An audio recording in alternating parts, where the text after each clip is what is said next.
우리가 이사야서를 시작하면서 전반적인 그 시대의 배경이 되는 총체적인 타락상이 어떠했는지를 대략 살펴봤습니다. 그리고 지난주에 2장 1절에서 5절까지의 말씀을 통해서 메시아 왕국의 도래, 즉 하나님의 공의와 정의로 다스려지는 영원한 평화의 나라에 대해서 말씀을 나눴습니다.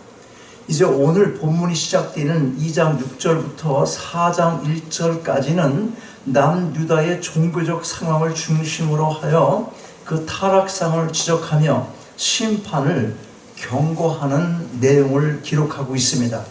다시 한번 6절을 읽겠습니다. 6절 시작. 주께서 주의 백성 야곱 족속을 버리셨으면 그들에게 동방 풍속이 가득하여 그들이 블레셋 사람같이 술객이 되며 이방인으로 더불어 손을 잡아 언약하였습니다. 하나님께서 야곱 족속 즉 남유다 백성을 왜 버리셨습니까? 이유가 뭡니까? 동방의 풍속이 가득했기 때문이었습니다. 6절 말씀에서 그걸 지적하고 있잖아요. 여기서 동방은 그 당시의 수리아, 아람이었죠. 아람, 수리아와 메소포타미아 지역의 국가들을 가리킵니다. 이들 나라의 풍속인 미신과 우상 숭배를 남유다 백성들이 그대로 따라 행했던 것입니다.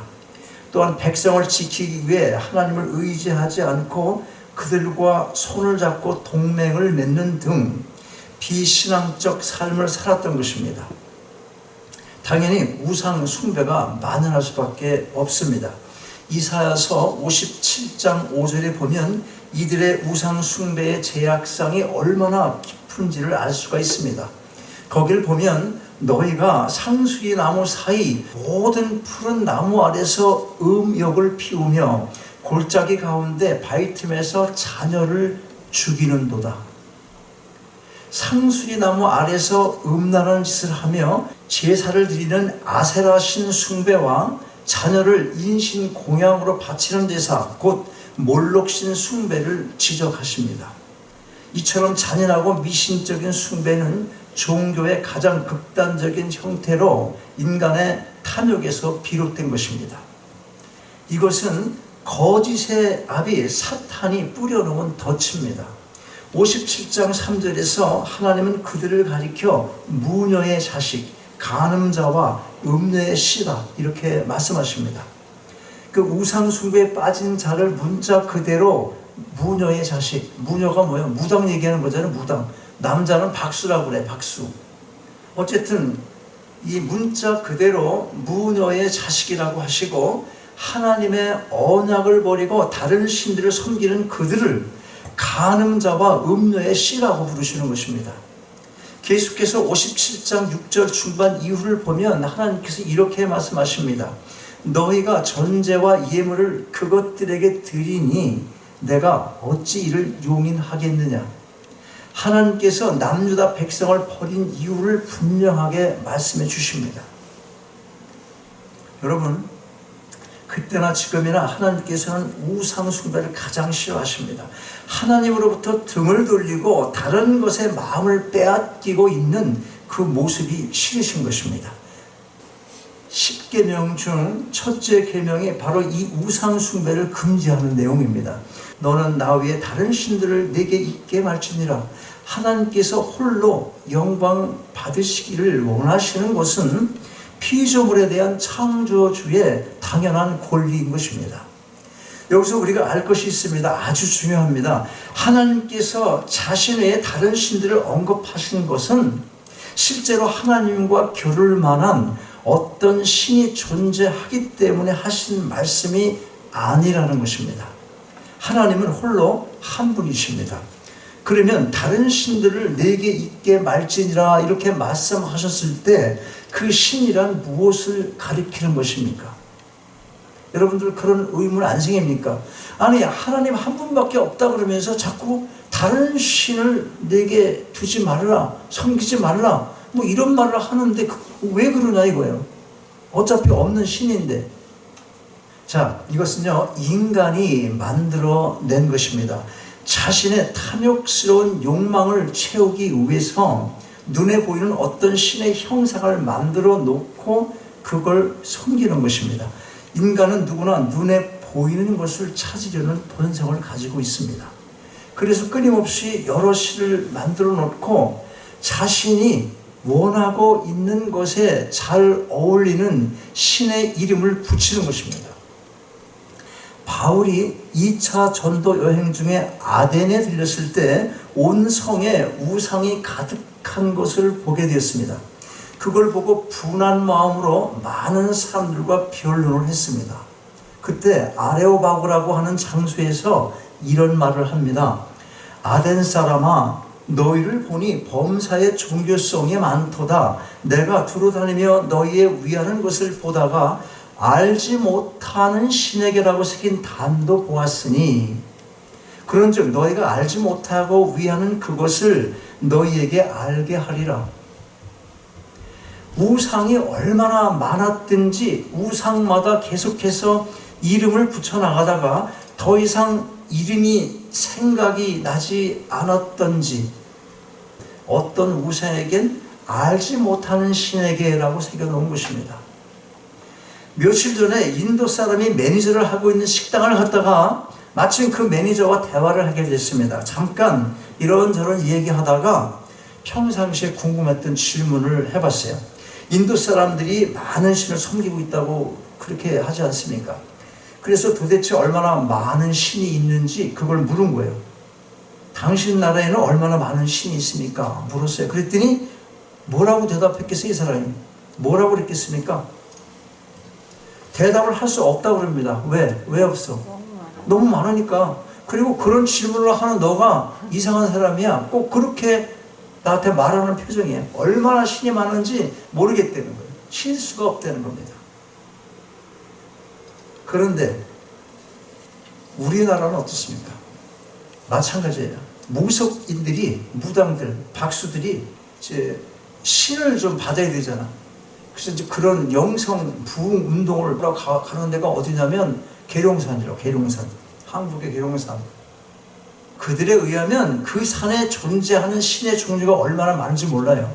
신에도 계급이 있어서 높은 신을 받으려고 애를 쓰는 것입니다.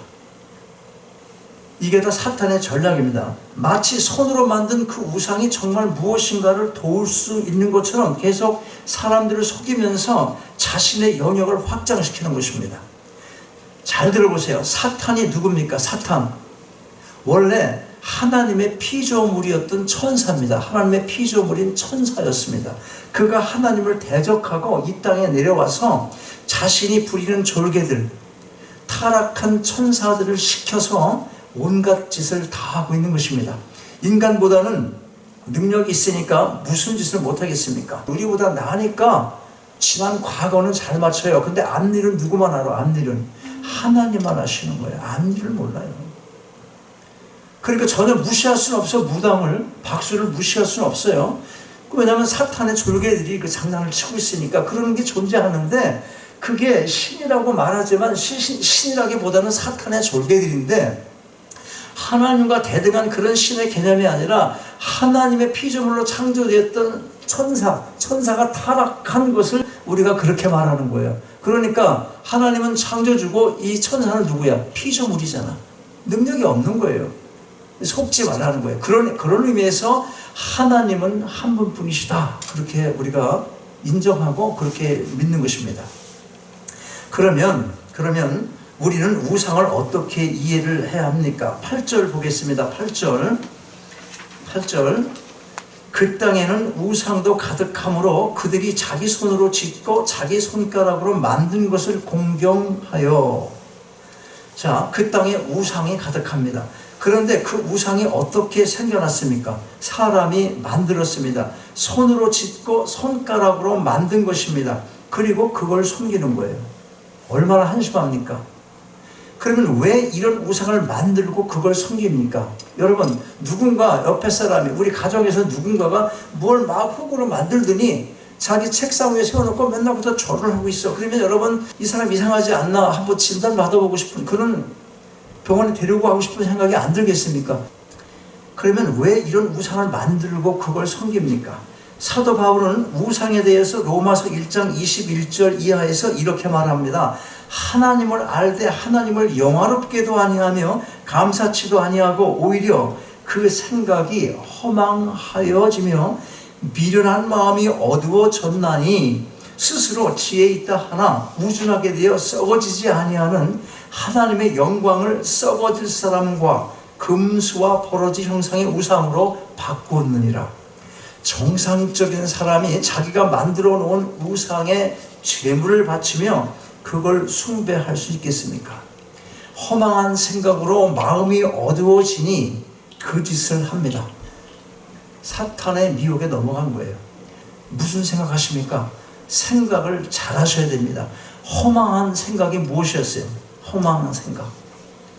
그 허망한 생각, 헛된 생각 그만해. 그럴 때 그 허망한 생각이 무엇이겠습니까? 세상 것 탐하고 세상 것 추구하며 세상 것 의지하려 하는 것이 성경에서 말하는 허망한 생각들인 것입니다. 세상 것을 누가 만듭니까? 사람이 만듭니다. 사람이 만든 것으로는 그게 무엇이건 인간의 타고난 끊임없는 본성적인 탐욕을 만족시킬 수는 없는 것입니다. 오늘 보면 마지막 22절에서 뭐라고 합니까? 너희는 인생을 의지하지 말라. 그의 호흡은 코에 있나니 수에 칠 가치가 어디 있느냐. 가치 없는 인생, 하나님을 떠난 인생, 그런 인생들이 무엇을 이루어 보겠다고 한들 그게 다 무슨 소용이냐, 이 말씀입니다. 코가 막히면 호흡이 막히고 호흡이 막히면 죽을 수밖에 없는데 누구나 코가 막히는 날이 온다는 것입니다. 여러분, 생명이 어디 있어야 돼? 생명이 하나님께 있어야지. 우리 생명을 하나님이 지으셨으니까. 그런데 생명이 여러분 코끝에 있다고 생각해봐요. 그러면 여러분이 의지하는 게 뭐야? 이 코끝을 의지할 거 아니야. 이 코끝은 밤에 잠을 자는데 솜으로 코끝 두 개 꽉 막고 뭐 이렇게 테이프로 묶어놓으면 죽을 수 있는 거예요. 코끝은 그 코끝에 생명이 있는 인간을 의지하면 그 미련하다 이 말이에요. 그 의지할 수 없는 코끝에 생명이 있는 인간들이 만들어 놓은 더군다나 그것을 우상으로 섬기는 인간이라면 얼마나 무가치한 인간이냐, 허탄한 것이다, 그런 말인 것이에요. 자, 이제 7절 말씀 보겠어요. 7절 말씀 같이 한번 읽겠습니다. 시작. 그 땅에는 은금이 가득하고 보화가 무한하며 그 땅에는 마필이 가득하고 병거가 무수하며 사람들이 부러워할 만큼 부유합니다. 그런데 만족할 수 있습니까? 왜 마필이 가득하고 병거가 무수합니까? 여러분, 물질이 풍요로우면 그것으로 기쁨을 누리며 만족할 수 없는 여러 가지 이유가 생기게 마련입니다. 많은 물질이 있잖아. 그러면 있으면은 그것으로 내가 만족해야지, 이렇게 생각할 수 없도록 만드는 여러 가지 이유들이 생긴다니까. 누가 뺏어갈지 그게 걱정돼서 잠도 못 자는 거야. 철문도 2중 3중으로 만들어 놓고, 그래서 그걸 지키려고 뭘 만들어? 무기를 만든다는 것입니다. 우리가 사는 이 세상 어떻습니까? 신무기 경쟁이 치열하잖아. 또 남이 나보다 더 많이 갖게 되는 것 옆에서 보기가 힘들어요. 못 봐. 남자 되는 거 못 보잖아요.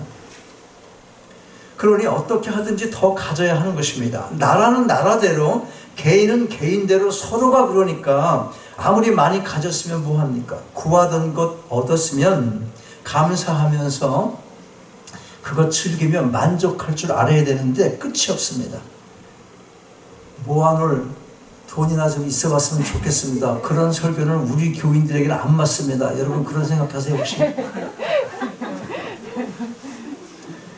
여러분들이 앞으로 돈을 많이 벌 것 같은 느낌이 들어서 내가 지금 미리 설교하는 거예요. 잊어버리지 말고. 많이 버는 것도 중요하지만 잘 유용하게 쓸 수 있는 거, 이거 연구해야 되는 거예요. 자, 봐요.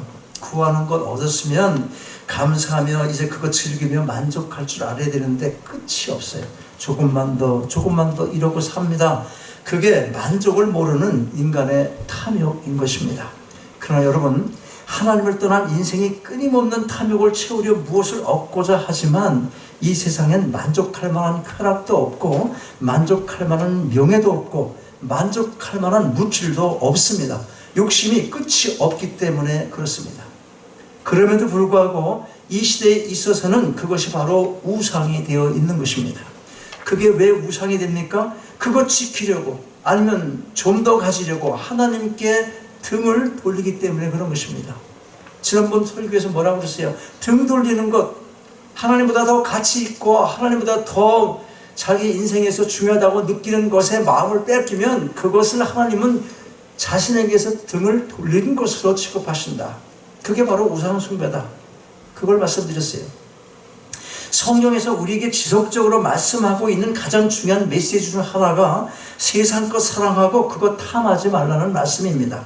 우리의 이해를 위해서 성경은 그것을 간음으로 비유해서 계속적으로 교훈해주며 경고를 하고 있습니다. 오늘 본문에서도 하나님께 등을 돌린 이 남유다에게 경고를 하십니다. 12절 말씀 보면 여호와의 한 날이란 말이 나옵니다. 이 날은 하나님의 섭리 가운데 이미 작정해 놓으신 날로서 역사 속에서 구체적으로 실현될 심판의 날을 가리키는 말인 것입니다. 그날에 하나님께서 우상 숭배로 인한 남유다의 모든 타락상을 심판하시며 당신의 영광을 드러내실 것입니다. 심판은 고통이 따릅니다. 재물 모으는 것에만 몰입을 하고 우상 숭배에 빠진 그들은 그 당시 적의 공격을 피하기 위해서 은신처로 삼았던 바위 틈이 있었는데 이제는 하나님의 심판을 피하기 위해서 그 바위 틈에 숨지 않으면 안 될 처지가 되었습니다. 그날에 교만한 자, 거만한 자는 멸망을 면치 못하게 될 것입니다. 이 세상에 거만한 자, 교만한 자가 누굽니까? 세상 것 의지하고 자기 의지하고 하나님 의지하지 않는 자가 바로 그런 자인 것입니다. 11절 이하를 쭉 보면 교만으로 상징되는 레바논의 높고 높은 백향목과 바산의 상수리 나무를 비롯해서 모든 높은 것들이 다 낮아지게 될 것이고 그 가운데 오직 하나님의 영광만이 드러나게 될 것입니다. 그리고 가증스러운 모든 우상들도 온전히 없어지게 될 것입니다. 어떻게 없어집니까? 20절 말씀 같이 한번 읽겠습니다. 20절 시작. 사람이 숭배하려고 만들었던 그 은우상과 금우상을 그날에 두더지와 박쥐에게 던지고 하나님의 심판이 임하게 될 때 그들이 우상을 던져버립니다. 왜 던져버립니까? 하나님의 심판 앞에서 우상이 무용지물인 것을 깨닫게 되기 때문입니다. 또한 하나님의 심판 때 그런 우상을 가지고 있던 자에게 임하게 될 두려움 때문에 그런 걸 가지고 있는 사람이 하나님이 자기에게 임할 것인 거에 대해서 이 두려움, 하나님이 자기에게 오면 어떡하나 하는 두려움 때문에 버리는 겁니다. 그런데 누구에게 던진다고 그랬습니까? 두더지와 박쥐에게 던진다고 그랬어요. 그 당시 이스라엘에겐 두더지와 박쥐는 부정한 짐승으로 여겨졌습니다. 그러한 생물에게 자신들이 섬기던 우상을 던진다는 것은 그 우상이라는 게 아무 쓸모없는 그런 것이었음을 나타내주고 있는 것입니다. 그런데 이런 모든 예언의 성취가 언제 된다고 그랬습니까?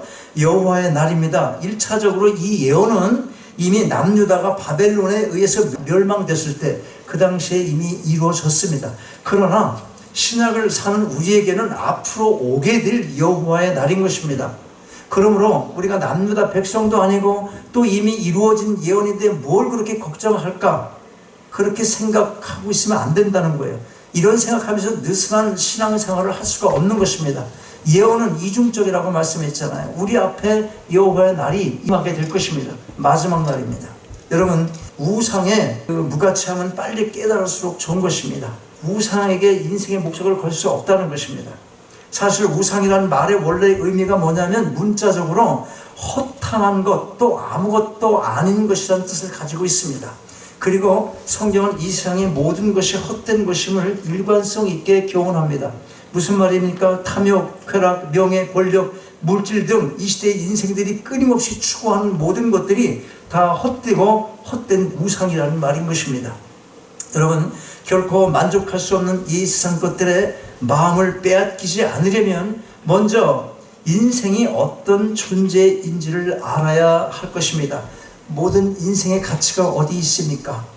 자신이 피조물인 것을 인정할 때야만 비로소 모든 욕심과 교만을 버리게 될 것이고, 또 세상의 그 무엇도 의지하지 않고 그 창조주만을 바라보게 될 것입니다. 여러분 모두가 인생의 참되고 가치와 의미를 발견하시고 모든 헛된 우상의 유혹에서 자유하셔서 하나님의 영광을 위해 살아가게 되시기를 주님의 이름으로 축원합니다.